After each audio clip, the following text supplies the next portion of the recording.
सर्दी का मौसम था। गांव के सभी लोग ठंड से बचने के लिए अपने घरों में आराम कर रहे थे। कोई कंबल में लेटा था तो कोई अंगीठी जलाकर उस पर हाथ सेक रहा था। वहीं गांव के अंदर एक बहुत ज्यादा गरीब परिवार था जिनके घर भी टूटा फूटा था और उनके घर के अंदर ठंडी ठंडी हवाएं आ रही थी। माँ, मेरी कॉपी के पेज यहाँ पर लगा दो। यहाँ से बहुत ठंडी ठंडी हवा आ रही है। बहुत ठंडी लग रही है। ठंड बिल्कुल भी बर्दाश्त नहीं हो रही है माँ। कोई बात नहीं, ये हवा तो आती ही रहेगी। तुम दोनों कंबल के अंदर आराम से लेट जाओ।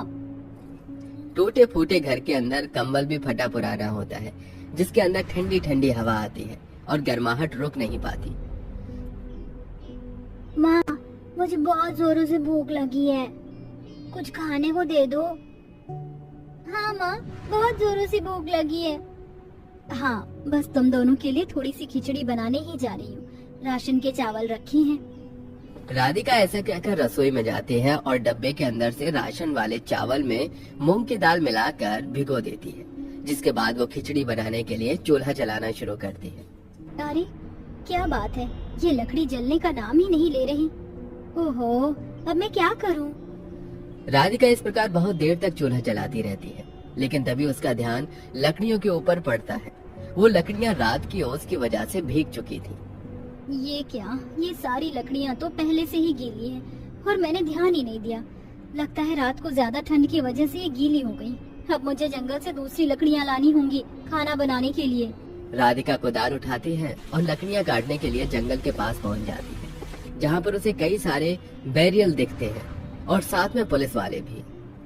जैसे ही राधिका जंगल के अंदर जाने के लिए आगे बढ़ती है, पुलिस वाले उसे रोक लेते हैं। रुक जाओ, कहाँ जा रही हो? यहाँ जाना मना है। मुझे जंगल में जाना है लकड़ी काटने के लिए।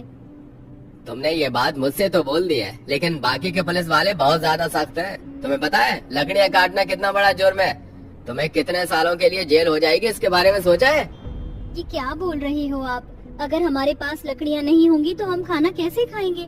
हमारे घर में तो चूल्हा तभी जलता है जब हम लकड़ियाँ काट कर लाते हैं। एक बात समझ नहीं आती क्या तुम्हें? हाँ, जल्दी से चली जाओ यहाँ से, वरना तुम्हें गिरफ्तार कर लेंगे।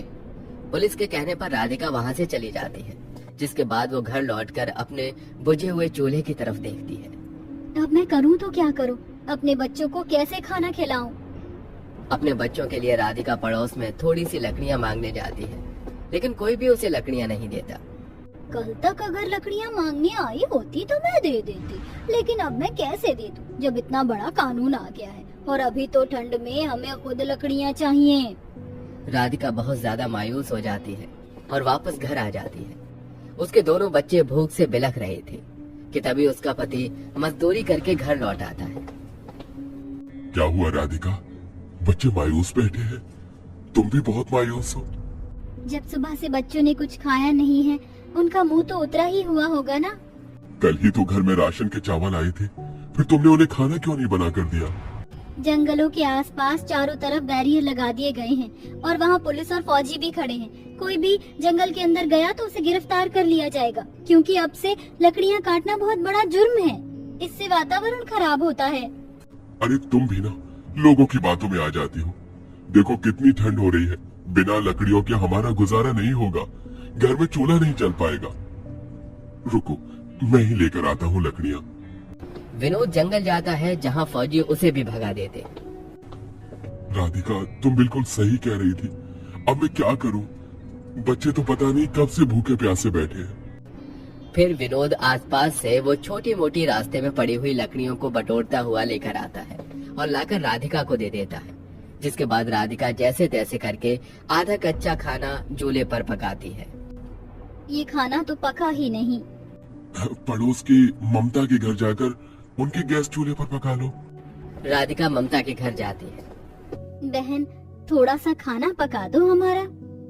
यहाँ पर गैस की एजेंसी लगी है क्या, जो तुम्हारा खाना फ्री फोकट में पका दूं? अरे पैसे लगते हैं गैस खरीदने के।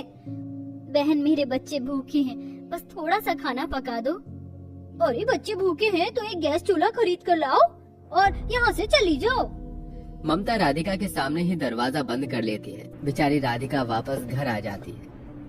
इस कच्चे पक्के खाने को खाने के अलावा हमारे पास और कोई चारा नहीं है। अब हम लोगों को भी गैस चूल्हा खरीदना होगा। ये तो बहुत महंगा आता है, इतने पैसे कहाँ से आएंगे हमारे पास? कल से मैं भी काम ढूंढती हूँ, दोनों मिलकर काम करेंगे तो गैस चूल्हा खरीद पाएंगे। कच्चा पका हुआ खाना खाकर सभी लोग सो जाते हैं। अगले दिन राधिका भी काम ढूंढने निकल जाती है। यहाँ वहाँ धक्के खाने के बाद उसे कहीं काम नहीं मिलता। वहीं रात को जब विनोद वापस लौटता है तो वो देखता है कि उसके दोनों बच्चों की तबीयत खराब हो चुकी है। वहीं वो उदास भी होता है। आज भी पूरे दिन बच्चे भूखे थे, ऊपर से कल का खाना खाने की वजह से इनका पेट खराब हो गया है। मैं भी यहाँ से वहाँ काम ढूंढती रही, मुझे कहीं काम नहीं मिला। लेकिन आपको क्या हुआ? बहुत मायूस लग रहे हो। जहाँ मैं काम करता था वहाँ का काम भी खत्म हो गया है। एक तो परेशानी, ऊपर से काम भी छूट गया। अब गैस चूल्हा लाने के लिए पैसे कहाँ से आएंगे? दोनों पति पत्नी बहुत परेशान होते हैं। अगले दिन वो सारा दिन यहाँ से वहाँ काम ढूंढने के लिए धक्के खाते हैं। बहुत मुश्किल से उन्हें एक गैस एजेंसी में काम मिलता है। उस एजेंसी का मालिक बहुत सख्त होता है। दूसरी तरफ सिक्योरिटी गार्ड भी होते हैं, लेकिन अभी उनकी तनख्वाह आने में पूरा 1 महीना था। ये दूसरा दिन है जो बच्चों ने अभी तक खाना नहीं खाया। हमारी कंपनी में गैस चूल्हा बनता है और सिलेंडर में गैस भी भरी जाती है। हम यहाँ से खरीद तो नहीं सकते, लेकिन मेरे पास एक तरकीब है। क्यों ना हम यहाँ से एक गैस चूल्हा चुरा लें? आप ये कैसी बातें कर रहे हो? पता है पकड़े गए तो क्या अंजाम होगा? मेरे बच्चों को बीमार और भूखा नहीं मैं देख सकता।